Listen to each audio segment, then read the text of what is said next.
कहानी शुरू होती है एक ऐसी दुनिया में जहां मिस्टीरियस और खतरनाक मीनारें जमीन से निकल आई हैं, जिन्हें लोग डंजन्स कहते हैं। कहा जाता है कि जो भी इन डंजन्स को कैप्चर कर लेगा उसे बेशुमार दौलत और एक ऐसी जादुई ताकत मिलेगी जो उसे दुनिया का अगला रूलर बना सकती है। हम मिलते हैं एक मासूम पर मिस्टीरियस बच्चे अलादीन से, जिसके पास एक गोल्डन फ्लूट है। इस फ्लूट में उसके सबसे बड़े दोस्त ऊगो का बसेरा है, एक विशाल और ताकतवर जिन। अलादीन का सामना होता है अली बाबा से, जो एक ड्राइवर है और अमीर बनने का बड़ा सपना देखता है।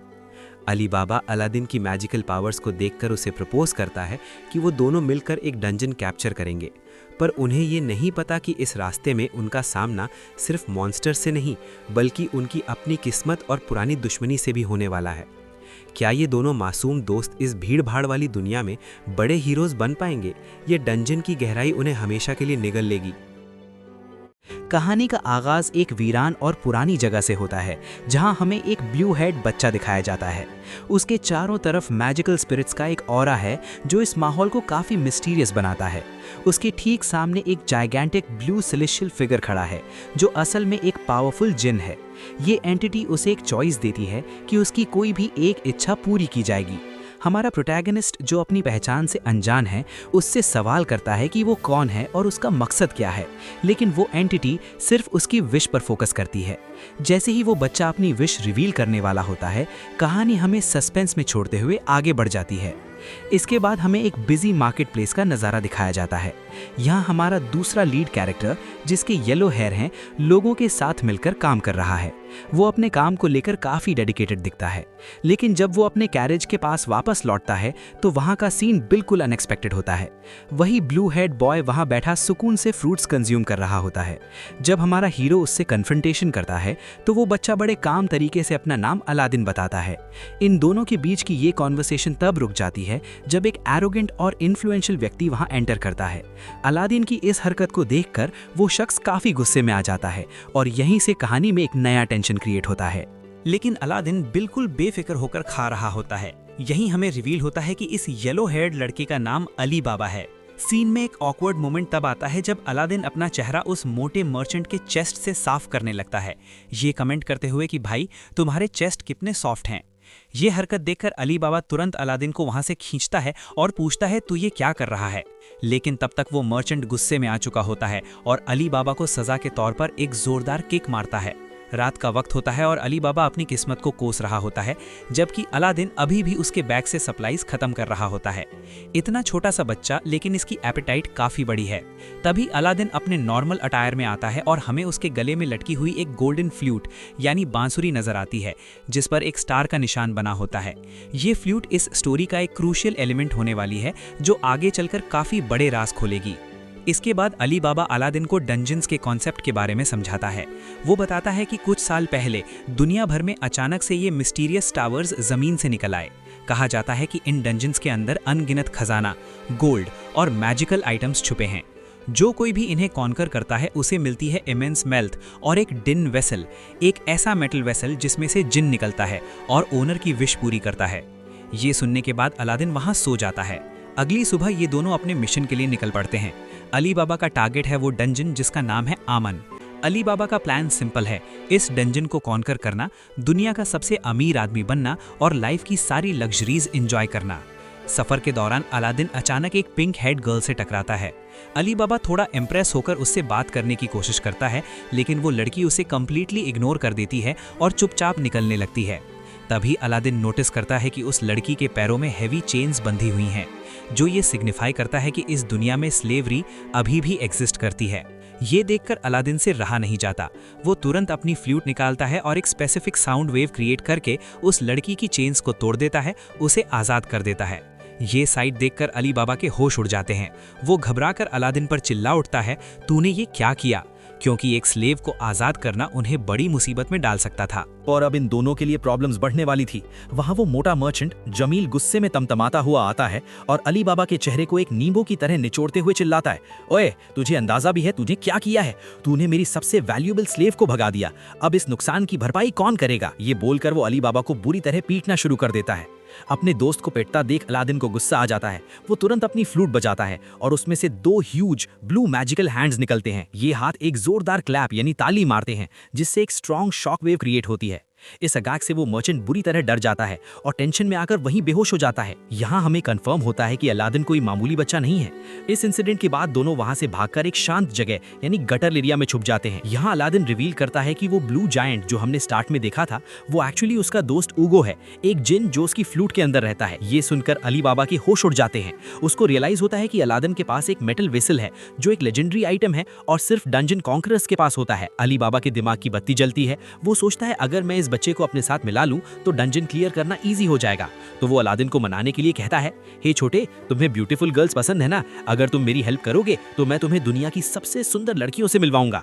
अलादीन जो कि थोड़ा नॉटी है तुरंत मान जाता है। इसके बाद अली बाबा अलादीन को लेकर एक होस्टेस बार में जाता है ताकि वो उसे इंप्रेस कर सके। वहां अलादीन तो खुश हो जाता है क्योंकि वो सुंदर लड़कियों से घिरा होता है, लेकिन अली बाबा की किस्मत यहाँ भी खराब निकलती है। अली बाबा के हिस्से में जो लड़की आती है वो वहाँ की नंबर 1 होती है, लेकिन भाई वो दिखने में किसी नाइटमेयर से कम नहीं। इसका डिस्क्रिप्शन सुनो। उसको देखकर लगता है किसी 1 साल के बच्चे ने पेंसिल से ड्राइंग बनाई हो। उसकी नाक किसी हाथी की कटी हुई सूंड यानी ट्रंक जैसी है, आंखें सांप जैसी पतली हैं और उसका चिन्ह, भाई उसका चिन्ह तो उस चिन्ह माथे से भी बड़ा है। शक्ल बिल्कुल चप्पल जैसी है। वो लड़की अपने नाजुक हाथों से जो किसी टाइटन जैसे हैं एक ग्लास बॉटल को 1 हैंड से क्रश कर देती है और बड़े प्यार से अली बाबा को ड्रिंक ऑफर करती है। बेचारा अली बाबा डर के मारे पसीने पसीने हो जाता है। खैर जैसे तैसे वो दोनों वहां से निकलते हैं, लेकिन उनकी मुसीबत अभी खत्म नहीं हुई थी। रास्ते में वही मोटा मर्चेंट जमील उन्हें ढूंढ लेता है। वो अभी भी अपने नुकसान का बदला लेने के लिए पागल हो रहा है। सीन शिफ्ट होता है और हम देखते हैं कि अलादीन और अली बाबा अब जमील के साथ ट्रैवल कर रहे हैं, मजबूरी में, शायद डेट चुकाने के लिए या किसी डील के तहत। अभी हमें दिखाया जाता है कि उनके कैरेज के पीछे वही पिंक हेड गर्ल मोर्गियाना वापस कैद है, चेन्स में बंधी हुई। इस सिनेमैटिक जर्नी में एक इंटरेस्टिंग डिटेल नोटिस करने लायक है। अगर आप ध्यान से देखें तो इस वर्ल्ड में लगभग हर किसी के बाल ब्लैक हैं, लेकिन सिर्फ उस पिंक हेड गर्ल के बाल यूनिक हैं। नैरेटिव के हिसाब से ये एक बड़ा संकेत है कि ये लड़की आगे चलकर स्टोरी में एक बहुत इंपॉर्टेंट रोल प्ले करने वाली है, क्योंकि उसके पास एक मेन कैरेक्टर वाला डिस्टिंक्ट ट्रेट है। कहानी आगे बढ़ती है और हम देखते हैं कि ये पूरा ग्रुप अपने रास्ते पर निकलता है। मर्चेंट जमील बड़े आराम से एप्पल्स एंजॉय कर रहा होता है, जबकि अली बाबा ऊपर से तो खुश होने की एक्टिंग करता है, पर अंदर ही अंदर वो जमील की बदतमीजी से बहुत ज्यादा गुस्से में होता है। अलादीन वहां शांति से बैठा सब कुछ ऑब्जर्व कर रहा होता है। जमील अपनी लग्जरी में डूबा होता है। तभी वो एक ऐसे खतरनाक इलाके में एंटर करते हैं जहां डेजर्ट मॉन्स्टर्स का खतरा होता है। अचानक एक विशाल प्लांट लाइक मॉन्स्टर उन पर अटैक कर देता है और उनके कैरेज को पूरी तरह डिस्ट्रॉय कर देता है। इस अफरा तफरी में एक छोटी बच्ची नीचे गिरने लगती है और उसे बचाने के लिए पिंक हेड गर्ल यानी मोर्गियाना तुरंत आगे बढ़ती है, लेकिन सिचुएशन तब और बिगड़ जाती है जब वो बच्ची और मोर्गियाना दोनों ही उस मॉन्स्टर के पेट में चले जाते हैं। यहाँ जमील की असलियत सामने आती है।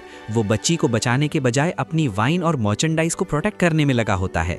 जब वो बच्ची गिड़गिड़ाती है तो जमील को कोई फर्क नहीं पड़ता। ये देखकर अली बाबा का गुस्सा फूट पड़ता है। वो रियलाइज करता है कि जमील सिर्फ अपने फायदे के बारे में सोच रहा है। एक डिसाइसिव मोमेंट में अली बाबा जमील को एक जोरदार पंच मारता है और उसे खरी खोटी सुनाता है कि उसे एक मासूम की जान से ज्यादा अपने सामान की फिक्र है। अली बाबा एक स्ट्रेटेजिक मूव बनाता है और वाइन के बॉक्सेस का इस्तेमाल करके उस मॉन्स्टर को डिस्ट्रैक्ट करने का डिसाइड करता है। अली बाबा का ये सेल्फलेस नेचर देखकर अलादीन का दिल जीत जाता है। अलादीन तुरंत अपनी लेजेंडरी फ्लूट बजाता है और अपने जिन ऊगो को समन करता है। ऊगो का एक विशाल हेडलेस शरीर यानी बिना सिर वाला जिस्म वहां प्रकट होता है, जो देखने में काफी इंटिमिडेटिंग और पावरफुल लगता है। ऊगो अपनी ताकत से उस मॉन्स्टर के मुंह को पकड़कर खोल देता है, जिसका फायदा उठाकर अली बाबा वाइन के बॉक्सेस मॉन्स्टर के मुंह में फेंकता है और बच्ची को सुरक्षित बाहर निकाल लेता है। लेकिन इस प्रोसेस में अली बाबा खुद बैलेंस खो देता है और मॉन्स्टर के अंदर गिर जाता है। ये देखकर जमील हंसने लगता है और कहता है कि अच्छा हुआ जो तुम मर गए, क्योंकि तुमने मेरा नुकसान किया था। लेकिन अलादीन ऐसा होने नहीं देता। वो अपने सर से अपना टर्बन निकालता है और उसे एक मैजिक कारपेट में कन्वर्ट कर देता है, जो एक लेजेंडरी मैजिकल आइटम है। उस उड़ते हुए कारपेट पर सवार होकर अलादीन तेजी से आगे बढ़ता है और अली बाबा को मॉन्स्टर के चुंगल से निकाल लेता है। अलादीन उसे बताता है कि वो अली बाबा को पसंद करता है क्योंकि वो एक सच्चा और अच्छा इंसान है। इस रेस्क्यू ऑपरेशन के दौरान सारी वाइन मॉन्स्टर के पेट में चली जाती है, जिसे देखकर जमील वहां बुरी तरह रोने लगता है। जैसे ही उस प्लांट मॉन्स्टर के पेट में वाइन जाती है, वो तुरंत गहरी नींद में सो जाता है। इसका फायदा उठाकर अली बाबा और अलादीन वहां से निकलने में कामयाब होते हैं। वो छोटी बच्ची भी अपनी मदर के पास वापस पहुंचकर बहुत खुश होती है। फ्लाइंग कारपेट पर सवार होकर उस सीक्रेट का खुलासा होता है कि अलादीन ने जिन से क्या विश मांगी थी। उसने कोई वेल्थ या पावर नहीं, बल्कि सिर्फ एक सच्चा दोस्त मांगा था। वही दोस्ती का हाथ वो अली बाबा की तरफ भी बढ़ाता है और यहाँ से उनकी एक लेजेंडरी दोस्ती की शुरुआत होती है। हालांकि जमील अभी भी गुस्से में है और उन्हें अपना स्लेव बनाने की धमकी देता है, लेकिन ऊगो उनके सोल्जर्स पर अटैक करके उन्हें पीछे ढकेल देता है, जिससे हमारे हीरोज को वहां से निकलने का रास्ता मिल जाता है। यहीं से उनके एक लेजेंडरी एडवेंचर का आगाज होता है। हमारे हीरोज डंजन एमन के एंट्रेंस पर पहुंच चुके हैं। जैसे ही वो अंदर एंटर करते हैं, माहौल बिल्कुल बदल जाता है। नज़ारा ऐसा है जैसे वो अर्थ से दूर किसी मून की सरफेस पर खड़े हों, लेकिन ये सिर्फ एक इल्यूजन है। डंजन के अंदर हर तरफ धूल, स्केलेटन्स और पानी मिट्टी का एक मिस्टीरियस जाल बिछा हुआ है। ये साफ है कि ये जगह जितनी अट्रैक्टिव है, उतनी ही डेडली भी। डंजन के अंदर का नज़ारा अब और भी खौफनाक हो जाता है। हमारे हीरोज देखते हैं कि हर तरफ आग लगी हुई है। हैरानी की बात यह होती है कि पानी के अंदर भी आग जल रही है। अली बाबा तुरंत रियलाइज करता है कि ये नॉर्मल पानी नहीं, बल्कि यहाँ ऑयल यानी तेल गिरा हुआ है, जिस वजह से ये पूरा एरिया एक डेथ ट्रैप बन चुका है। सिचुएशन की गंभीरता को समझते हुए वो लोग वहां से भागने की कोशिश करते हैं। मीनवाइल जमील, वो एरोगेंट नोबल, अपनी पूरी आर्मी के साथ डंजन में एंट्री करता है। उसने अलादीन की पावर्स देख ली हैं और अब उसका मकसद सिर्फ एक है, उस ब्लू बॉय को कैप्चर करना और उसकी पावर्स को अपने लिए यूज करना। इधर अली बाबा और अलादीन ट्रैप से बचते हुए एक नए एरिया में गिरते हैं। ये जगह पिछले एरिया से बिल्कुल अलग है। यहाँ हर तरफ ब्यूटीफुल ब्लू ग्लोइंग प्लांट्स और फ्लावर्स हैं, लेकिन यहाँ हमें एक क्रूशियल डिटेल पता चलती है। जिन समनिंग कोई फ्री एबिलिटी नहीं है। जितनी बार अलादीन ऊगो को बुलाता है, उसकी फिजिकल एनर्जी मगोई ड्रेन होती है। इस वक्त अलादीन भूख और थकान से बिल्कुल वीक हो चुका है। अली बाबा अपने दोस्त की हालत देखकर कहता है, छोटू टेंशन मत ले, मैं अभी कुछ खाने का इंतजाम करता हूँ। लेकिन जैसे ही वो जमीन पर हाथ रखता है, उसका हाथ एक ग्रीन बग मॉन्स्टर पर पड़ता है। सीन अचानक हॉरिफाइंग हो जाता है, क्योंकि वो मॉन्स्टर ऑलरेडी अलादीन को खा रहा होता है और वहां से पर्पल ब्लड निकल रहा होता है। अली बाबा बिना देर किए उस मॉन्स्टर को हटाता है और अलादीन को बचा लेता है। लेकिन मुसीबत अभी शुरू हुई थी।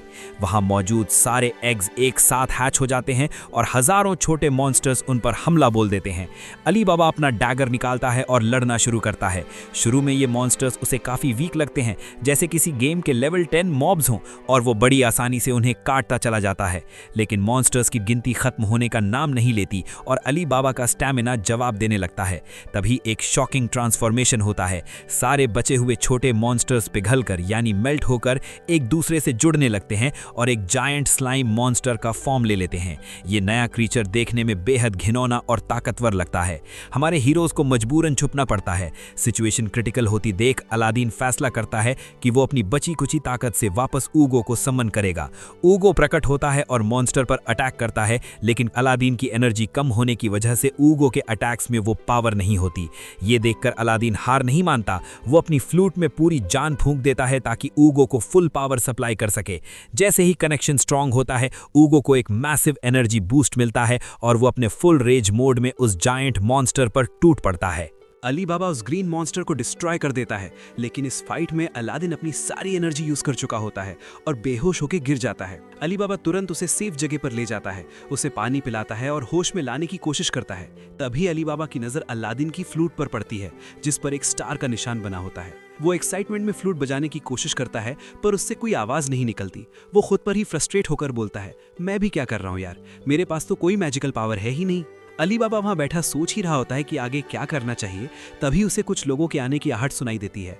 जब वो ध्यान से देखता है तो वहां इस एरिया का टायरानिकल किंग जमील अपनी आर्मी के साथ आ रहा होता है और उसके साथ एक बड़ा सा मास्क पहने हुए बंदा गोल्टास भी होता है। अली बाबा समझ जाता है कि अब छुपने में ही भलाई है, लेकिन तभी वहां मुर्गियानी आती है, वो पिंक हेड गर्ल जिसकी जान अली बाबा ने बचाई थी। वो चुपचाप अली बाबा के पास आती है और इशारे से कहती है, मेरे साथ चलो। मगर तब तक बहुत देर हो चुकी होती है। किंग जमील वहां पहुंच जाता है। वो अली बाबा को पूरी तरह इग्नोर करके सीधा बेहोश अलादीन को उठाता है और एक क्रीपी स्माइल के साथ बोलता है, आखिरकार 10 साल मैंने इस मोमेंट का इंतजार किया है, चलो मेरे साथ। जमील अलादीन को लेकर जाने लगता है और जाते जाते अली बाबा की तरफ मुड़कर कहता है, ओए येल्लो वाले, अब मुझे तेरी कोई जरूरत नहीं है, तू भाड़ में जा। जमूरे, गोल्टास, इसको यही खत्म कर दो। ये ऑर्डर देकर वो आगे बढ़ जाता है। गोल्टास, वो मास्क वाला बंदा, तुरंत अपनी तलवार निकालकर अली बाबा पर अटैक करता है, लेकिन अली बाबा बड़ी फुर्ती से उस अटैक को डॉज कर लेता है। ये देखकर जमील गुस्से से पागल हो जाता है। वो अपनी तलवार निकालता है और खुद गोल्टास को ही मारने लगता है, चिल्लाते हुए, तो किसी काम का नहीं है, तू सिर्फ एक स्लेव है और तेरे पास इतनी भी ताकत नहीं कि एक मामूली लड़के को मार सके, किस काम का है तू। वो बेचारे गोल्टास को बुरी तरह पीटने लगता है। इस क्रूएल्टी को देखकर अली बाबा भी शॉक रह जाता है। फिर जमील अली बाबा से कहता है, ठीक है, तू मेरे साथ चल। वो लोग एक ह्यूज वॉल के पास पहुंचते हैं जहां भयानक आग लगी होती है। उस वॉल पर एक स्पेशल एंशिएंट लैंग्वेज में कुछ लिखा होता है जिसे पढ़ना आम लोगों के बस की बात नहीं। लेकिन जमील प्राउडली कहता है, मैं ये मैसेज पढ़ सकता हूँ। तभी अली बाबा बीच में बोल पड़ता है, हाँ, मैं भी ये पढ़ सकता हूँ और मुझे पता है यहाँ क्या लिखा है। जमील हैरान होकर पूछता है, तुम्हें ये लैंग्वेज कैसे आती है? ये तो सिर्फ रॉयल फैमिली के लोग जानते हैं। अली बाबा बात को घुमाते हुए कहता है, अरे मैंने बस यहाँ वहाँ से थोड़ा बहुत सीख लिया था। यहाँ हमें हिंट मिलता है कि अली बाबा की आइडेंटिटी शायद कुछ और ही है। अली बाबा एक्सप्लेन करता है कि मैसेज के मुताबिक उन्हें इस आग वाले रास्ते को क्रॉस करना होगा और सामने वाले एंड पर एक ड्रैगन स्टैचू है। अगर कोई उस ड्रैगन के मुंह में हाथ डालेगा तो ये सारी आग बुझ जाएगी। जमील ये रिस्क खुद नहीं लेना चाहता, इसलिए वो अली बाबा को आगे भेजता है। अली बाबा उस बर्निंग एरिया के सामने खड़ा होता है और खुद को मोटिवेट करता है, मुझे अलादीन के लिए ये करना ही पड़ेगा। फिर वो एक एक्शन हीरो की तरह उस आग के बीच में जंप मारता है, फ्लेम्स को डॉज करते हुए, नाचते कूदते हुए तेजी से दूसरी तरफ भागता है। फाइनली वो उस ड्रैगन स्टैचू तक पहुंचता है और बिना डरे अपना हाथ उसके मुंह में डाल देता है, जिससे वो सारी आग गायब हो जाती है। जैसे ही अली बाबा उस ड्रैगन स्टैचू के मुंह में हाथ डालता है, वहां से अचानक एक ह्यूज फायर वॉर्टेक्स निकलता है जो अली बाबा को पूरी तरह अपनी लपेट में ले लेता है। ये नज़ारा देखकर ऐसा लगता है कि अली बाबा जलकर राख हो गया है।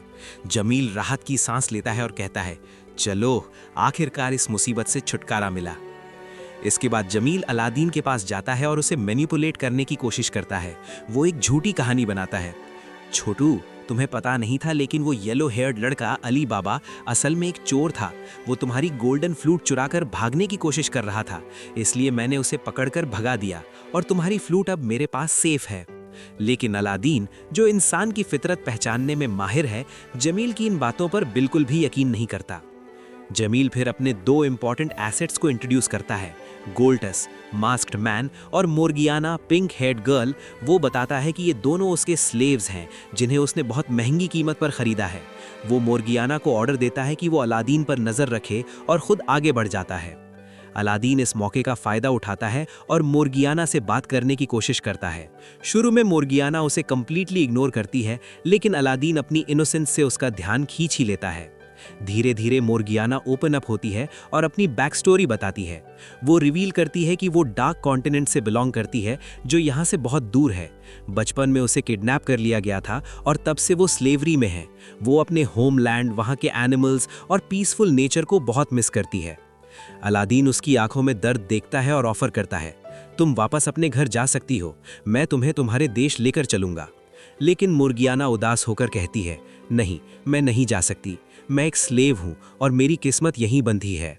वो ये भी ऐड करती है कि अली बाबा एक बेवकूफ़ था जो उनकी मदद करने के चक्कर में अपनी जान गंवा बैठा। तभी ऊपर से एक जानी पहचानी आवाज़ आती है। अलादीन और मोर्गियाना ऊपर देखते हैं तो हैरान रह जाते हैं, अली बाबा जिंदा है। वो ऊपर एक सेफ लेज पर खड़ा मुस्कुरा रहा होता है। यहाँ पर अली बाबा का मास्टर स्ट्रोक रिवील होता है। उसने जमील को एंशिएंट टेक्स्ट का गलत ट्रांसलेशन बताया था। असल में उस वॉल पर लिखा था कि अगर कोई स्पेसिफिक मूवमेंट, डांस स्टेप्स करके ड्रैगन स्टैचू के मुंह में स्विच दबाएगा तो आग नहीं बुझेगी, बल्कि एक सीक्रेट पैसेज खुल जाएगा। अली बाबा ने वही किया। वो आग में जला नहीं, बल्कि उस सीक्रेट रास्ते से होता हुआ ऊपर पहुंच गया। दूसरी तरफ जमील और गोल्टस गलत रास्ते पर आगे बढ़ गए थे, जहां अब वो पावरफुल मॉन्स्टर्स से घिर चुके हैं और अपनी जान बचा रहे हैं। अली बाबा इस मौके को गंवाना नहीं चाहता। वो मैजिक कारपेट लेकर नीचे आता है, अलादीन को अपने साथ बिठाता है और वो दोनों वहां से एस्केप करने लगते हैं, जमील को उसके हाल पर छोड़कर। अली बाबा वहाँ से निकलने से पहले मोर्गियाना यानी कि पिंक हेड गर्ल से कहता है, तुम अब आज़ाद हो, अपने गांव वापस जा सकती हो। ये सुनकर मोर्गियाना के अंदर एक अजीब सी एनर्जी आती है। वो अपनी लेटेंट पावर एक्टिवेट करती है और ज़मीन पर इतनी ज़ोर से पैर मारती है कि ज़मीन लिटरली टूट जाती है। वो दीवारों पर भागते हुए यानी कि वॉल रनिंग करते हुए ऑलमोस्ट उन्हें पकड़ ही लेती है। ये देखकर किंग जमील गुस्से में पागल हो जाता है। वो मोर्गियानो को एक लात मारता है और चिल्लाता है, तेरी वजह से मैं पीछे रह गया, कुछ काम कर और उन्हें रोक। इधर हमारे हीरोज अली बाबा और अलादीन उस लेजेंडरी डोर के पास पहुंच जाते हैं। अली बाबा बताता है कि उसने ये दरवाज़ा पहले इसलिए नहीं खोला क्योंकि इसे खोलने के लिए 2 लोगों की ज़रूरत है। दोनों अपने हाथ दरवाजे पर रखते हैं और एक साथ बोलते हैं, खुल जा सिम सिम। जैसे ही दरवाज़ा खुलता है, अंदर से तेज़ी से हवा का एक झोंका बाहर आता है। ऐसा लगता है किसी ने हवा छोड़ दी हो। नहीं, मजाक था। जैसे ही वो अंदर एंटर करते हैं, नज़ारा देखकर दंग रह जाते हैं। ऐसा लगता है वो किसी और ही दुनिया में आ गए हैं, एक ऐसी जगह जो बिल्कुल घर के बाहर जैसी लगती है, खुला आसमान और बिल्डिंग्स। लेकिन अलादीन कंफर्म करता है, नहीं, हम अभी भी डंजन के अंदर ही हैं, ये सब एक मैजिकल इल्यूजन है। तभी वहाँ मौजूद ड्रैगन स्टैचू से आग निकलने लगती है और माहौल गर्म हो जाता है। इस केओस के बीच दुश्मन भी वहाँ पहुँच जाते हैं। जमील, मोर्गियाना और वो फायर मॉन्स्टर्स भी उनके पीछे आ जाते हैं। जमील अपनी क्रूएल्टी की हद पार कर देता है जब वो मोर्गियानो को उन मॉन्स्टर्स के आगे धकेल देता है और कहता है, जा इन मॉन्स्टर्स का खाना बन जा। हमारे हीरोज मैजिक कारपेट पर उड़ते हुए इस पूरी गोल्डन सिटी को ऊपर से देख रहे होते हैं। वो फैसिनेट होकर बोलते हैं, यार क्या मस्त सिटी है, काश हम ऐसी जगह रह सकते। बातें करते हुए वो एक सीक्रेट चेंबर के पास पहुंचते हैं। अंदर घुसते ही उन्हें दीवारों पर अरबिक लैंग्वेज में बहुत सारे इंस्क्रिप्शंस दिखते हैं जिन्हें वो पढ़ने की कोशिश करते हैं। लेकिन तभी उनके पीछे गोल्टास यानी कि टकलू मास्क वाला बंदा आ जाता है। उसकी हालत खराब होती है, पूरी बॉडी खून से लथपथ होती है और वो वहां आते ही बेहोश होकर गिर जाता है। उसके तुरंत बाद मोर्गियाना वहां आती है और अली बाबा को एक पावरफुल केक मारकर दूर फेंक देती है। अब बारी आती है मेन विलन की। जमील भी वहां पहुंच जाता है और अली बाबा को चैलेंज करता है। वो कहता है, आज मैं तुम्हें यहाँ पनिश करूंगा। उसके पीछे वो ऑरेंज फायर मॉन्स्टर्स भी खड़े होते हैं जो सिचुएशन को और डेंजरस बना रहे हैं। अली बाबा अपनी जेब से अपना छोटा सा चाकू यानी कि डैगर निकालता है और एक डायलॉग मारता है जो काफी आइकॉनिक है, मैंने इस चाकू से आज तक सिर्फ आलू और मूली काटी है, लेकिन आज मैं तुझे काटने वाला हूँ। ये बोलकर वो फुल कॉन्फिडेंस के साथ फाइट के लिए तैयार हो जाता है। अली बाबा और जमील के बीच फाइट शुरू होती है। अली बाबा पूरी तरह फोकस्ड होता है। वो जमील के हर एक अटैक को बड़े आराम से डॉज करता है और मन ही मन बोलता है, ये तो बहुत आसान होने वाला है। उसकी एजिलिटी देखने लायक होती है। वो एक प्रो की तरह मूव कर रहा होता है। मुकाबला ज़्यादा देर नहीं चलता। अली बाबा अपनी सुपीरियर स्किल्स यूज़ करता है और लिटरली 2 हिट्स में जमील को घुटनों पर ला देता है। जमील, जो अब तक खुद को बड़ा वॉरियर समझ रहा था, अली बाबा की टेक्निक्स देखकर दंग रह जाता है। वो हैरानी से कहता है, ये मूव्स, ये तो रॉयल सोर्ड प्ले है। तुम्हारे पास रॉयल फैमिली की ट्रेनिंग कैसे आई? अली बाबा का चेहरा सीरियस हो जाता है। वो गुस्से में कहता है, ज़्यादा दिमाग मत चला। मैं अपने पास्ट को भूलने की कोशिश कर रहा था, लेकिन तूने मुझे वो सब वापस याद दिला दिया। लेकिन कहानी में ट्विस्ट तब आता है जब मोर्गियाना यानी पिंक गर्ल बीच में आ जाती है और अली बाबा पर हमला कर देती है। अली बाबा डिफेंसिव मोड में आ जाता है और चिल्लाता है, तुम ये क्यों कर रही हो? तुम उसकी बात क्यों मान रही हो? मैं तुम्हें फ्री करने आया हूँ, मेरे साथ चलो। पर मोर्गियाना पर स्लेवरी का डर इस कदर हावी होता है कि वो कुछ नहीं सुनती। वो अली बाबा को एक जोरदार लात मारती है और उसे उठाकर पटक देती है। ये सीन देखकर सच में गुस्सा आता है। मतलब ये लड़की इस एनिमे की सबसे एहसान फरामोश कैरेक्टर लग रही है। जिस बंदे ने इसकी जान बचाई, ये उसी को मार रही है। इसके बाद जमील का क्रूएल्टी लेवल और बढ़ जाता है। वो पहले मोर्गियाना को बुरी तरह मारता है क्योंकि उसने अली बाबा को तुरंत खत्म नहीं किया, और फिर गिरे हुए अली बाबा को भी 2 लातें मारता है। वो मोर्गियाना को ऑर्डर देता है, जा उठा वो तलवार और इसका काम तमाम कर दे। मोर्गियाना डरते हुए तलवार उठाती है। जैसे ही वो अली बाबा को मारने आगे बढ़ती है, उसे अपने पास्ट के टॉर्चर सेशंस याद आने लगते हैं। उसके हाथ कांपने लगते हैं, पसीना छूटने लगता है। वो चाहकर भी वो फाइनल ब्लो नहीं मार पाती क्योंकि उसका ट्रॉमा उसे रोक रहा होता है। ये सब देखकर अलादीन का सब्र टूट जाता है। वो गुस्से में आगे आता है और कहता है, बस अब बहुत हो गया। वो अपनी मैजिक पावर यूज़ करता है और मोर्गियाना के हाथ से तलवार गायब कर देता है। फिर वो निडर होकर जमील के पास जाता है और उसे वार्निंग देता है। उसके बाद तुरंत अली बाबा के पास जाकर पूछता है, अली बाबा क्या तुम ठीक हो? अली बाबा मुस्कुराते हुए जवाब देता है, हाँ मैं ठीक हूँ। अलादीन जमील के पास जाता है और बड़े शांत स्वभाव में कहता है, मेरी फ्लूट मुझे वापस दे दो। जमील एरोगेंस में हंसते हुए मना कर देता है, नहीं दूंगा, क्या कर लेगा तू? ये सुनकर अलादीन का ऑरा बिल्कुल बदल जाता है। वो गुस्से में अपने स्टाफ को जमीन पर मारता है और आसपास की सारी मैजिकल एनर्जी रुख को गैदर करना शुरू कर देता है। इस एनर्जी का प्रेशर इतना ज्यादा होता है कि वहां खड़े सभी लोग हिल जाते हैं। मोर्गियाना, जो कि फनालिस क्लैन से बिलोंग करती है, एक ऐसा वॉरियर क्लैन जो अपनी फिजिकल स्ट्रेंथ और किकिंग पावर के लिए दुनिया भर में मशहूर है। वो हवा में जंप करके अलादीन पर हमला करने आती है, लेकिन अलादीन बिना किसी मूवमेंट के सिर्फ अपने मैजिकल प्रेशर से उसे हवा में ही फ्रीज कर देता है। मोर्गियाना जैसी पावरफुल वॉरियर भी उसके सामने हेल्पलेस हो जाती है और जमीन पर गिर जाती है। ये अल्टीमेट एबिलिटी देखकर जमील डरने के बजाय खुश हो जाता है। वो पागलपन में चिल्लाता है, हाँ, यही वो ताकत है जो मुझे किंग बनाएगी, मैं इसी का इंतजार कर रहा था। अलादीन जमील के करीब जाता है और बिना किसी रेजिस्टेंस के उसके हाथ से अपनी फ्लूट वापस ले लेता है। जमील गिड़गिड़ाता है, क्या तुम मुझे किंग बनाओगे? मैंने इस दिन का बरसों इंतजार किया है। मैंने लोगों को टॉर्चर किया, हर वो चीज़ की जो ज़रूरी थी। प्लीज़ मुझे किंग बना दो। अलादीन उसकी आंखों में देखता है और कोल्ड वॉइस में कहता है, मैं तुझे किंग कभी नहीं बनाऊंगा। ये सुनकर जमील टूट जाता है। अलादीन वहां से मुड़ता है और मोर्गियाना को भी मैजिक से रिलीज कर देता है, जो धीरे से नीचे गिर जाती है। इस हाई टेंशन मोमेंट के बाद अलादीन और अली बाबा वापस एक दूसरे के पास आते हैं। उनकी दोस्ती और ट्रस्ट अब पहले से भी ज्यादा स्ट्रांग हो चुकी है। वो दोनों एक दूसरे का हाथ पकड़ते हैं और अपने एडवेंचर को कंटिन्यू करने का फैसला करते हैं। जैसे ही वो हाथ मिलाते हैं, वहां एक मैसिव मैजिकल फिनोमिनन होता है। हवा में आग की एक विशाल दीवार, वॉल ऑफ फ्लेम्स बनती है और उसमें से डंजन जिन आमून प्रकट होता है। आमून, जो कि एक जाइंट फायर एंटिटी है, उन्हें घूरता है और पूछता है, तुम में से अगला किंग कौन है?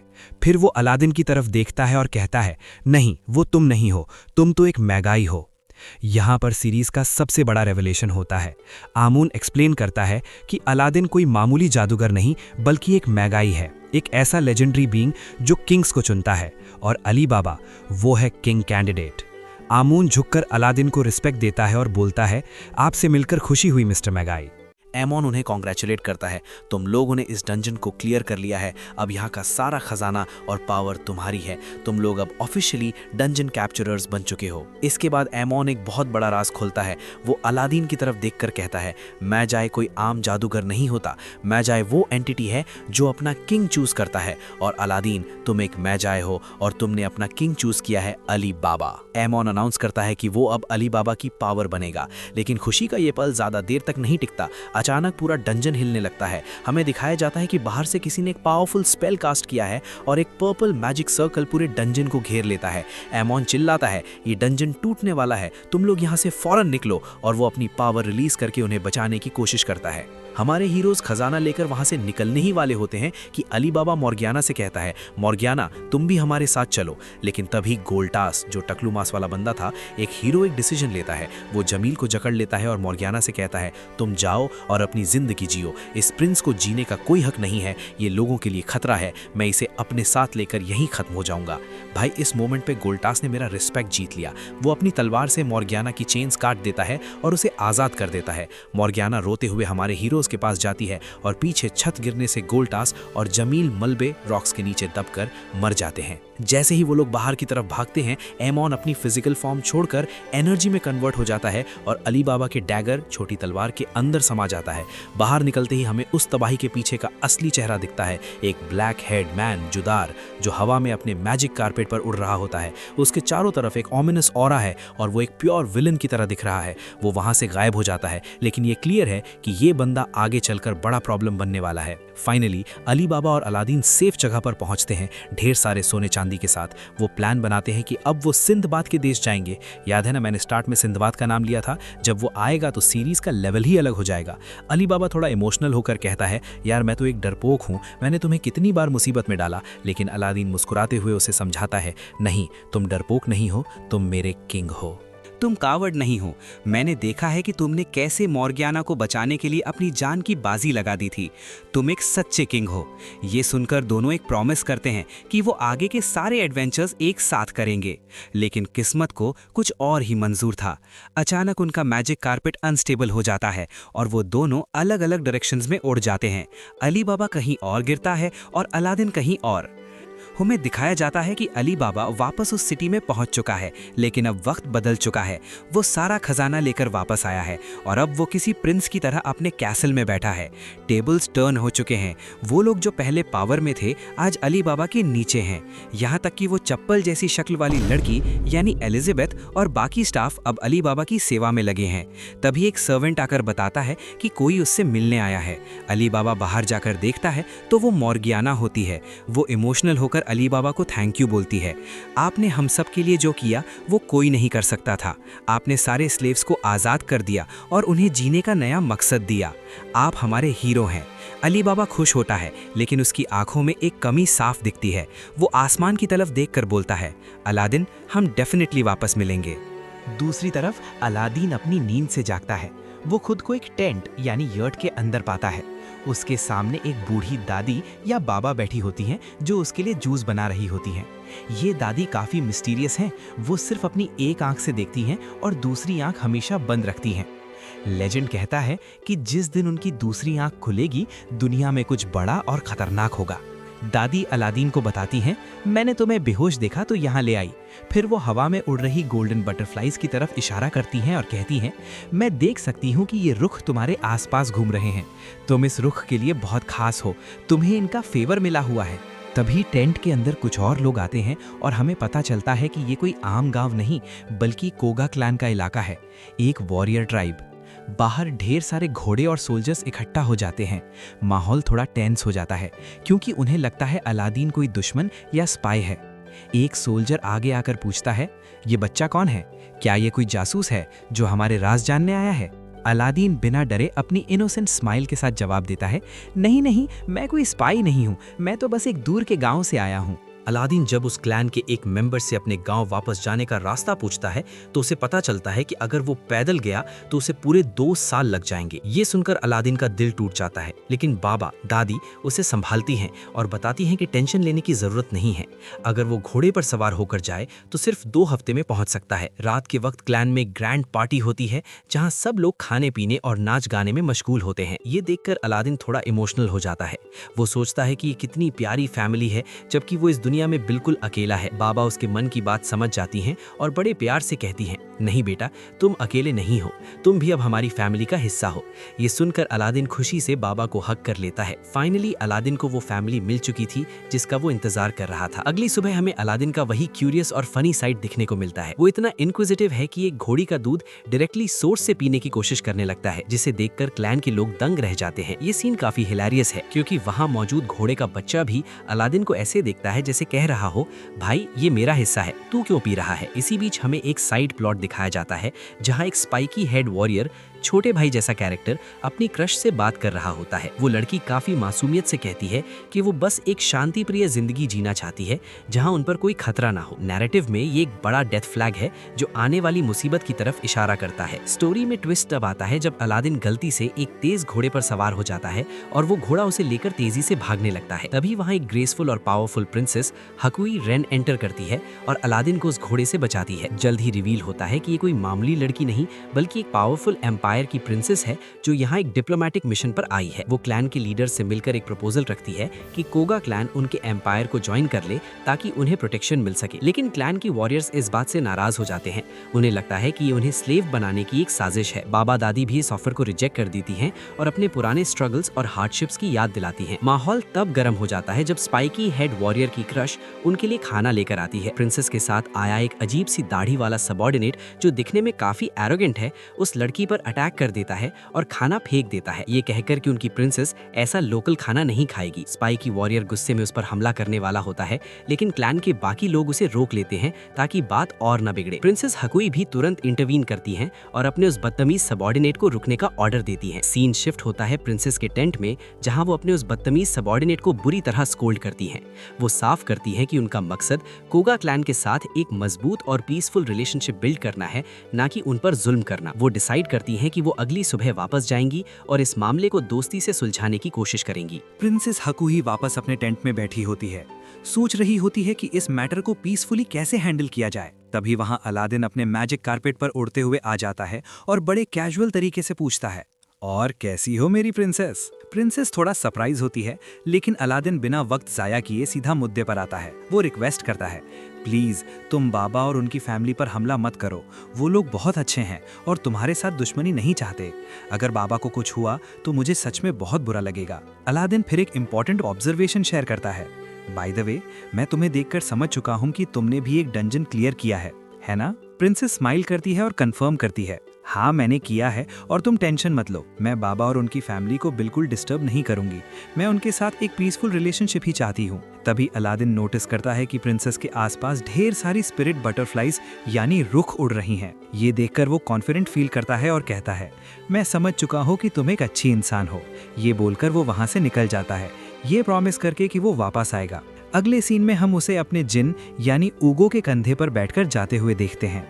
लेकिन सिचुएशन तब बिगड़ती है जब कोगा क्लैन के लोगों को पता चलता है कि दुश्मन ने उनकी क्लैन की कुछ लड़कियों को किडनैप कर लिया है। सारे वॉरियर्स गुस्से में आ जाते हैं और वॉर के लिए रेडी होने लगते हैं, लेकिन बाबा उन्हें रोक लेती हैं। वो ऑर्डर देती हैं, कोई भी वॉर स्टार्ट नहीं करेगा। मैं जानती हूँ उन्होंने हमारी लड़कियों को उठाया है, लेकिन हम खून खराबा नहीं करेंगे। जाओ और उन्हें चुपचाप वहाँ से बचा कर ले आओ बिना किसी को मारे। अलादीन जब ऊगो के साथ वहां पहुंचता है तो बाबा थोड़ा टेंशन में आ जाती हैं। शायद वो अलादीन की असली ताकत का अंदाजा लगा रही होती हैं। इधर किडनैपर्स जो प्रिंसेस के ऑर्डर्स के खिलाफ काम कर रहे हैं, उन लड़कियों को स्लेव बनाकर बेचने की बात कर रहे होते हैं। तभी क्लैन के वॉरियर्स वहां पहुंचते हैं और उन पर हमला बोल देते हैं। एक इंटेंस मोमेंट आता है जब क्लैन का मेन वॉरियर, वो स्पाइकी हेयर वाला बंदा, एक दुश्मन को मारने ही वाला होता है, लेकिन बाबा के ऑर्डर्स याद करके वो अपनी तलवार रोक लेता है और उसे जिंदा छोड़ देता है। सीन शिफ्ट होता है जहां अलादीन और बाबा अकेले बैठे बात कर रहे होते हैं। बाबा अलादीन की तरफ गहराई से देखती है और कहती है, तो तुम एक मैजिक हो, है ना? अलादीन थोड़ा कंफ्यूज होता है तो बाबा एक्सप्लेन करती हैं, मैजिक कोई आम इंसान नहीं होता, वो एक अलग ही एंटिटी है जिसके पास इमेंस मैजिकल पावर होती है। वो अपने आसपास के रुख यानी मैजिकल एनर्जी को कंट्रोल कर सकता है और उसे इनफाइनाइट एनर्जी सोर्स की तरह यूज कर सकता है। इस दुनिया में मैजाई सबसे इंपॉर्टेंट बीइंग्स में से एक हैं, क्योंकि वही अगले किंग को चूज करते हैं। बाबा एक पुरानी कहानी सुनाती हैं। बहुत पहले जब हमारे किंगडम पर मुसीबत आई थी और हमारे पास कोई किंग नहीं था, तब एक मैजी ने ही आकर हमारे लिए किंग चूज किया था और हमें बचाया था। बाबा अलादीन से बात करते हुए रिवील करती हैं, मेरे बेटे तुम एक मैजी हो, तुम इस दुनिया के लिए बहुत इंपॉर्टेंट हो, तुमने ऊगो और अली बाबा को चूज किया है ना? ये सुनकर अलादीन खुश हो जाता है। वो बाबा से रिक्वेस्ट करता है, प्लीज बाबा, चाहे कुछ भी हो जाए, आप प्रिंसेस हाकुए के साथ झगड़ा मत करना, वो कल आपसे मिलने आएगी और वो सच में अच्छी है। बाबा स्माइल करके एग्री करती हैं। तभी हमारे हीरोज वापस आते हैं, उन लड़कियों को सही सलामत बचाकर। वो बाबा को बताते हैं कि उन्होंने किसी को नहीं मारा और शांति से मिशन कंप्लीट किया। सब लोग खुश हो जाते हैं और रात को फिर से कैंप फायर के चारों तरफ पार्टी शुरू हो जाती है। बाबा मस्ती के मूड में होती हैं और स्पाइकी हेड वॉरियर टोए और उसकी क्रश को छेड़ने लगती हैं, अरे तुम दोनों अब शादी क्यों नहीं कर लेते? सब लोग हंसी मजाक कर रहे होते हैं। फिर बाबा थोड़ी देर के लिए अकेले टाइम स्पेंड करने के लिए झाड़ियों बुशेस के पास जाकर बैठती हैं। वो आसमान की तरफ देखकर सोचती हैं, वाह मेरी जिंदगी कितनी अच्छी है, मेरे सारे बच्चे मेरे साथ हैं, मैं एक लंबी जिंदगी जीऊंगी और अपने पोते पोतियों यानी कि ग्रैंड चिल्ड्रन को बढ़ते हुए देखूंगी। ये एनिमे का क्लासिक डेथ फ्लैग मोमेंट है। अचानक कहीं से एक तीर आता है और सीधा बाबा को लगता है। अलाउद्दीन जो वहां नहीं था सोचता है, अरे बाबा को आने में इतना टाइम क्यों लग रहा है? उसे अंदाजा भी नहीं होता कि बाबा शायद अब नहीं रहीं। जब सब लोग वहां पहुंचते हैं तो बाबा को खून में लथपथ देखकर शॉक्ड रह जाते हैं।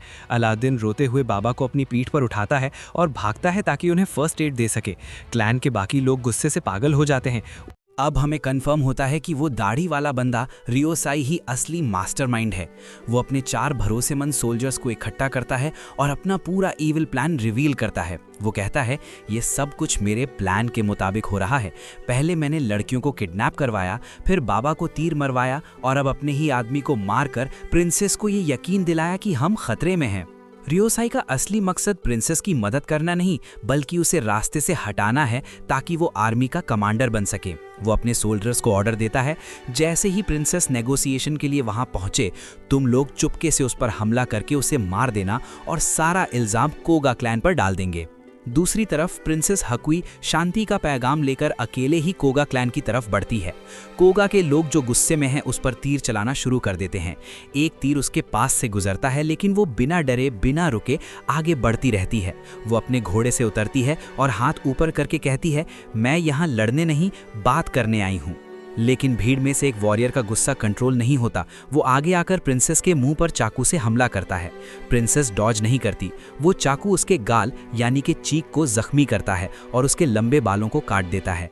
खून बहने लगता है, लेकिन प्रिंसेस हकुई अपनी तलवार को हाथ भी नहीं लगाती। वो शांति से खड़ी रहती है और कहती है, ये सब एक मिसअंडरस्टैंडिंग है। मैं तुम्हारे ऊपर हमला नहीं करूंगी, चाहे तुम मुझे मार ही क्यों ना दो। मैं यहाँ दोस्ती करने आई हूँ। ये नज़ारा देखकर सब लोग हैरान रह जाते हैं।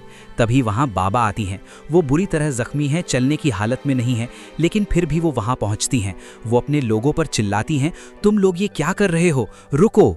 बाबा लड़खड़ाते हुए प्रिंसेस के पास जाती हैं। वो प्रिंसेस की आंखों में सच्चाई देखती हैं और समझ जाती हैं कि ये लड़की दुश्मन नहीं है। बाबा ऐलान करती हैं, प्रिंसेस, मैं तुम्हारे प्रपोजल को एक्सेप्ट करती हूँ। कोगा क्लैन तुम्हारे एम्पायर का हिस्सा बनेगा, लेकिन स्लेव्स बनकर नहीं, बल्कि दोस्त बनकर। ये सुनकर प्रिंसेस बहुत खुश होती है और प्रॉमिस करती है, आप टेंशन मत लो बाबा, मैं आपके लोगों की पूरी हिफाजत करूंगी। तभी प्रिंसेस नोटिस करती है कि बाबा जख्मी हैं और पूछती है, आप पर हमला किसने किया? बाबा शांति से जवाब देती हैं, तुम्हारे ही आदमी ने किया था, लेकिन जाने दो, उन बातों को भूल जाओ। अब से हम सब एक फैमिली हैं। सबको लगता है कि चलो अब सब ठीक हो गया है और शांति बनी रहेगी। लेकिन अगले ही पल वहाँ एक दुख भरा सन्नाटा छा जाता है। बाबा की सांसें थम जाती हैं। वो अब इस दुनिया में नहीं रहीं। क्लैन के लोग गम में डूब जाते हैं और रोने लगते हैं। लेकिन अलादीन को कुछ अलग ही नज़ारा दिखता है। उसे बाबा की आत्मा अपने बगल में बैठी हुई दिखाई देती है। बाबा की आत्मा अलादीन से बड़े प्यार से कहती है, मेरे बच्चे, रोना मत। ये लोग इसलिए रो रहे हैं क्योंकि ये मुझसे प्यार करते हैं। तुम टेंशन मत लेना, मैं हमेशा तुम्हारा ध्यान रखूंगी। तुम एक बहुत अच्छे लड़के हो और तुम भी मेरी फैमिली का हिस्सा हो। देखो मेरे फैमिली के लोग कितने चमक रहे हैं, क्योंकि इनके दिल एकदम प्योर हैं। इस इमोशनल मोमेंट में बाबा की आत्मा और क्लैन के लोगों का सारा प्यार मैजिकल एनर्जी यानी रुख बनकर अलादीन के पास आता है। क्योंकि अलादीन एक मैजी है, रुख हमेशा उसकी तरफ अट्रैक्ट होता है और उसे पावर देता है। बाबा की आत्मा वहाँ से विदा लेती है और ये नज़ारा देखकर अलादीन की आंखों से आंसू बहने लगते हैं। दूसरी तरफ प्रिंसेस हकुई वापस अपने कैंप पहुंचती है। वहाँ रियोसाई, वो दाढ़ी वाला गद्दार, उसे देखकर शॉक हो जाता है। वो सोचता है, अरे ये जिंदा वापस आ गई और कोगा क्लैन हमारे अंडर आ रहा है। मेरा सारा प्लान खराब हो गया। मैंने लड़कियों को किडनैप किया, बाबा को मरवाया, फिर भी ये लोग शांति चाहते हैं। रियोसाई का गुस्सा सारे हद पार कर देता है। वो अपने सोल्जर्स को ऑर्डर देता है, अब बहुत हो गया, प्रिंसेस को यहीं ख़त्म कर दो। सोल्जर्स प्रिंसेस पर एरोज बरसाना शुरू कर देते हैं। लेकिन प्रिंसेस हकुई कोई मामूली लड़की नहीं है। वो अपने जेब से एक पंखा निकालती है और बड़े कॉन्फिडेंस से खड़ी रहती है। जैसे ही तीर उसके पास आते हैं, वो अपने पंखे से हवा का एक ऐसा झोंका मारती है कि सारे एरोज हवा में ही रुक जाते हैं और वापस पीछे गिर जाते हैं।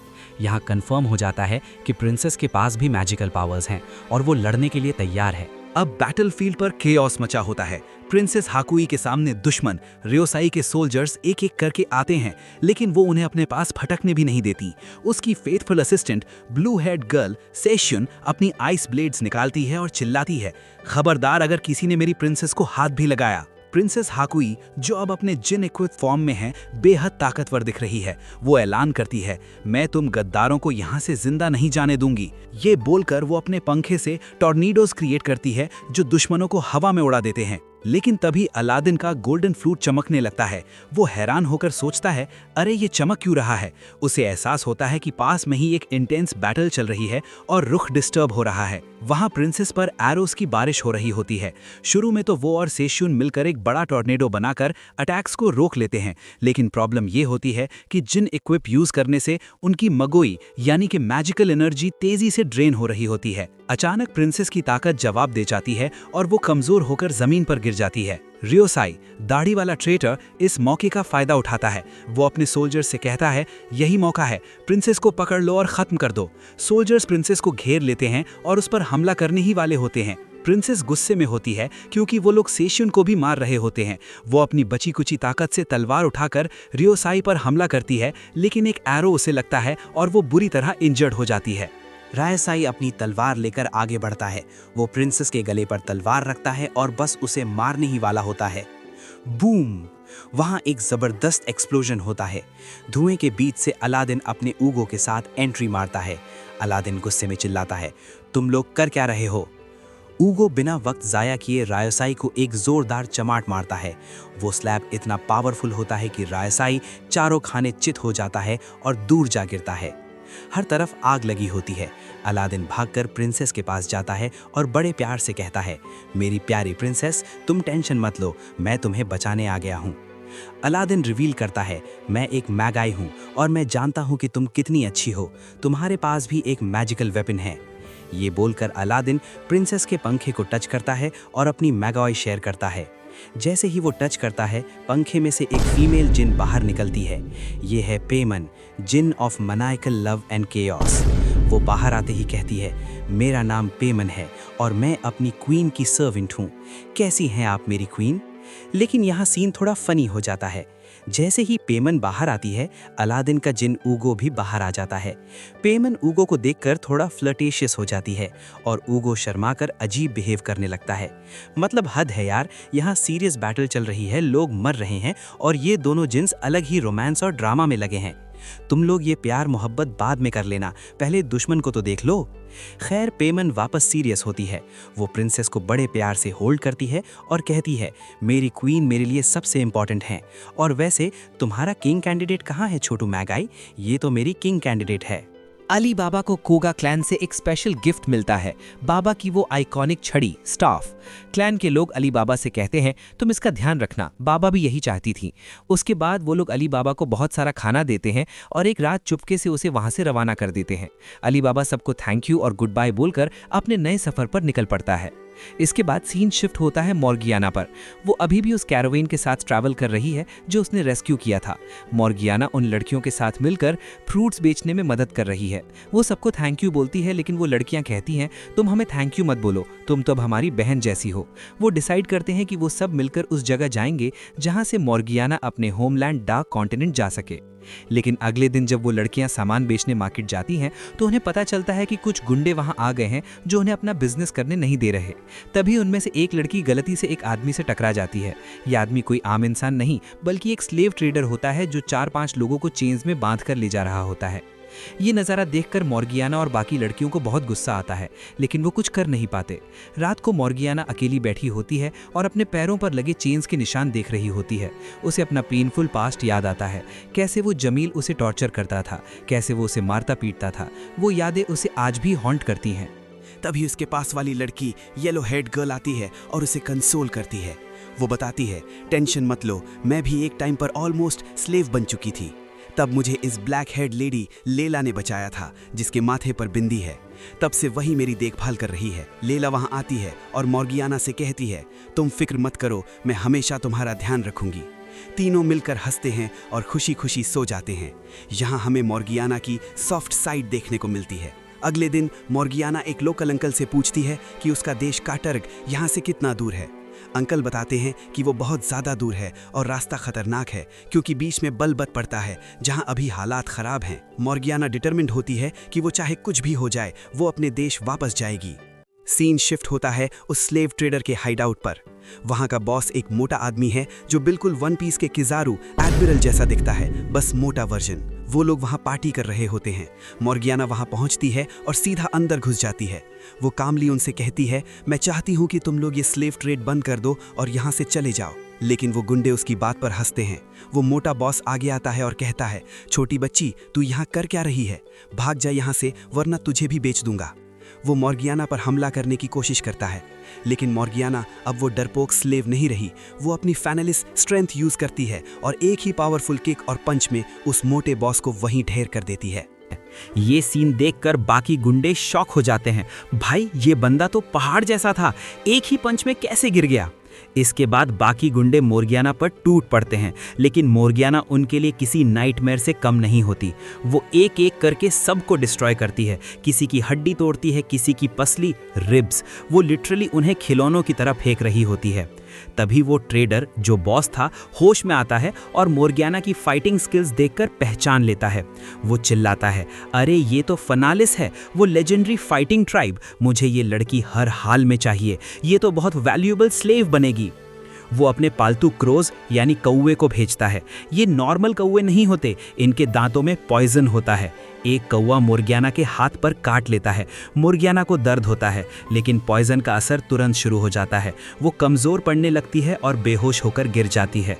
ट्रेडर खुश होकर कहता है, अब से तू मेरी स्लेव बनेगी।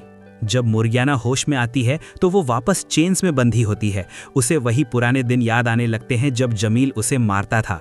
वो डिस्पेयर में होती है और रोने लगती है। तभी उसके पास बैठी एक छोटी बच्ची उसके आंसू पोंछती है और कहती है, दीदी आप रो मत। वो बच्ची अपनी स्टोरी बताती है, मैं और मेरे पेरेंट्स घर में आराम से बैठे थे कि अचानक ये लोग घुस आए और हमें किडनैप कर लिया। वो मासूमियत से पूछती है, दीदी अब हमारे साथ क्या होगा। मोर्जियाना उस मासूम बच्ची को समझाती है कि उन्हें स्लेव बनाकर ऐसी जगह भेजा जाएगा जहां उनसे दिन रात बिना किसी तनख्वाह के काम करवाया जाएगा और उन्हें बुरी तरह पीटा जाएगा। ये सुनकर वो बच्ची डर के मारे रोने लगती है। उसे रोता देख मोर्जियाना को अपना पुराना वक्त याद आता है जब वो भी इसी तरह लाचार थी और उसे बेचा गया था। वो उस बच्ची को हौसला देती है और प्रॉमिस करती है कि वो हर हाल में यहाँ से भागेगी और उसे और उसके पेरेंट्स को भी आज़ाद करवाएगी। ये सुनकर वो बच्ची थोड़ी संतुष्ट होती है।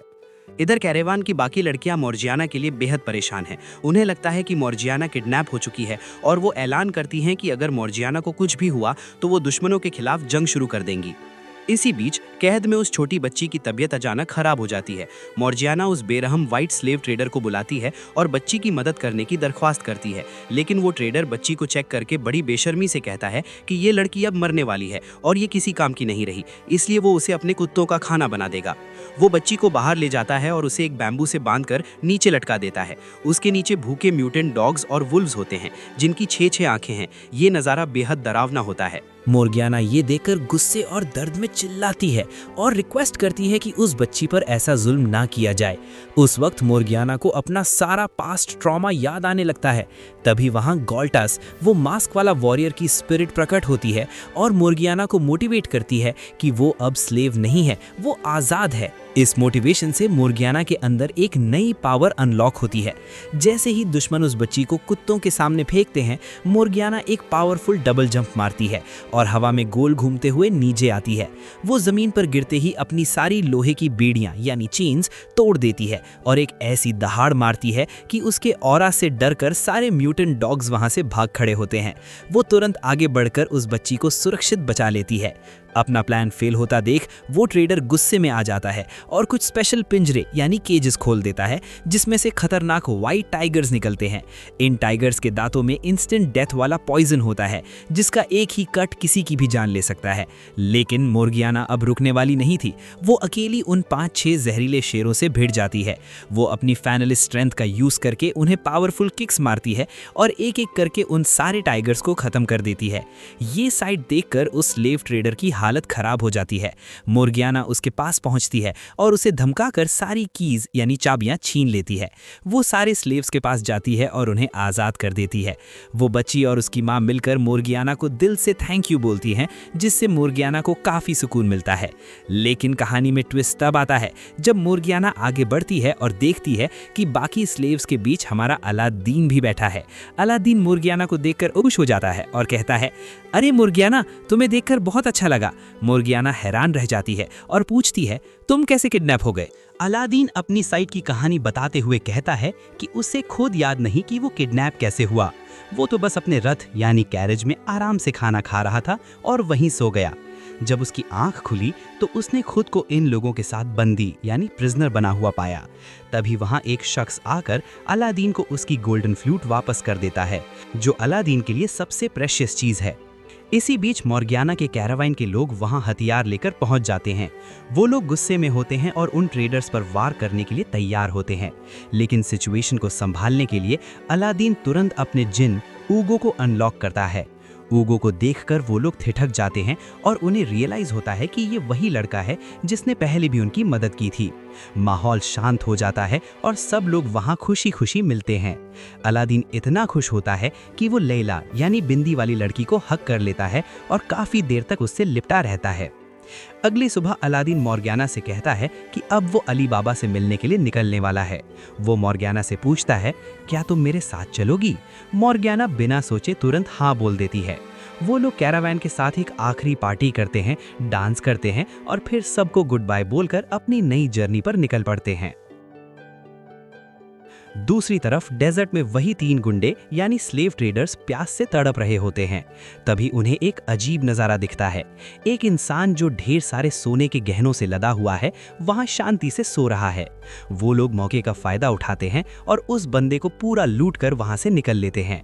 ये इंसान कोई मामूली ट्रैवलर नहीं बल्कि इस एनिमे का सबसे लेजेंडरी और ओवरपावर्ड कैरेक्टर है सिंदबाद। हालांकि इस वक्त वो काफी हेल्पलेस दिख रहा है, लेकिन उसका ऑरा और डोमिनेंस इस सीरीज में अनमैच्ड है। अलादीन और मॉर्गियाना रास्ते में चल रहे होते हैं। मॉर्गियाना एक बार फिर अलादीन को उसकी जान बचाने के लिए थैंक यू बोलती है, लेकिन अलादीन उसे समझाता है कि दोस्ती में थैंक यू की जरूरत नहीं होती। तभी अलादीन को दूर से एक फिगर दिखता है। उसे लगता है कि वो अली बाबा है और वो खुशी से उसे हक करने के लिए दौड़ता है, लेकिन पास पहुंचने पर पता चलता है कि वो अली बाबा नहीं बल्कि वही लड़ा हुआ यानी रॉब्ड सिंदबाद है।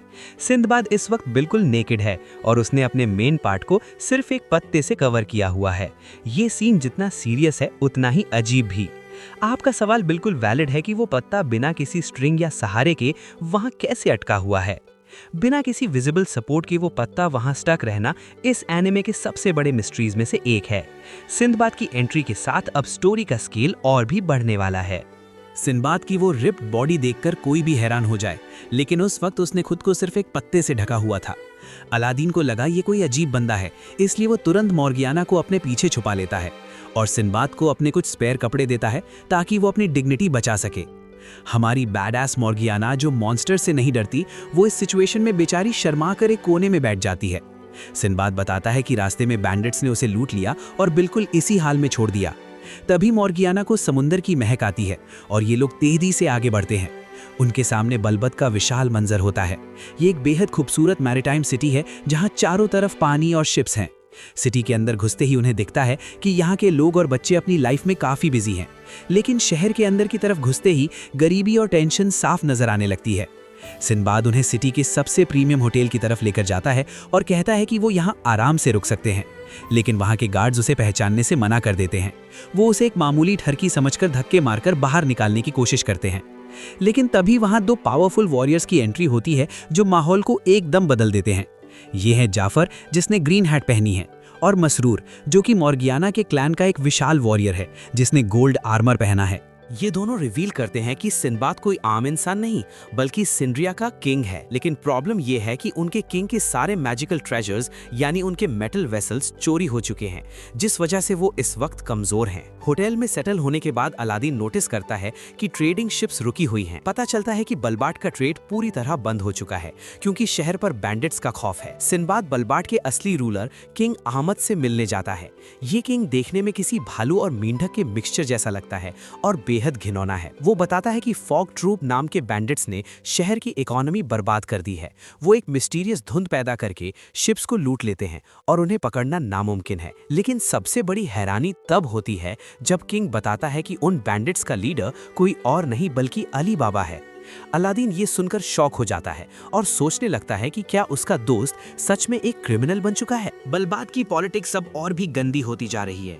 किंग अबमाद और सिंदबाद के बीच बहस चलती है, जहां किंग साफ कहता है कि अगर ट्रेड वापस शुरू करवाना है तो सिंदबाद को उस फॉग गैंग का सफाया करना होगा। सिंदबाद इस डील के लिए मान जाता है, लेकिन हमारे हीरोज को अभी भी यकीन नहीं हो रहा कि उनका प्यारा दोस्त अली बाबा एक बैंडिट गैंग का लीडर कैसे बन सकता है। इसके बाद सब मिलकर होटल में डिनर करते हैं। सिंदबाद हमारी पिंक गर्ल यानी मोर्जियाना को बताता है कि ये जो गोल्ड बॉय मसरूर है ये भी तुम्हारे ही क्लैन से बिलोंग करता है। मसरूर मोर्जियाना से मिलकर खुशी जाहिर करता है। तभी अलादीन थोड़ा मस्ती के मूड में आता है और अपनी फ्लूट बजाकर लिटरली ऊगो के विशाल हाथ को समन कर देता है। ये देखकर सिंदबाद को एक हल्का सा शॉक लगता है और वो तुरंत रिकॉग्नाइज कर लेता है कि अलादीन कोई मामूली बच्चा नहीं बल्कि एक मैजी है। सिंदबाद अपना असली इंट्रोडक्शन देता है कि वो 7 सीज का राजा और लेजेंडरी सिंदबाद है। बैकग्राउंड में उसके सारे 7 इंच की सिलुएट्स दिखाई देती हैं जो काफी बैडएस लगता है। वो अलादीन को समझाता है कि मैजिक कौन होता है, एक ऐसा पावरफुल एंटिटी जो रूह की एनर्जी को कंज्यूम करके अगले किंग को सिलेक्ट करता है। सिंदबाद ये भी एडमिट करता है कि फिलहाल उसके पास एक भी मेटल वेसल नहीं है क्योंकि वो लुट चुके हैं। इसीलिए वो इस मिशन में अलादीन की हेल्प मांगता है ताकि फॉग गैंग को रोका जा सके और ट्रेड फिर से शुरू हो।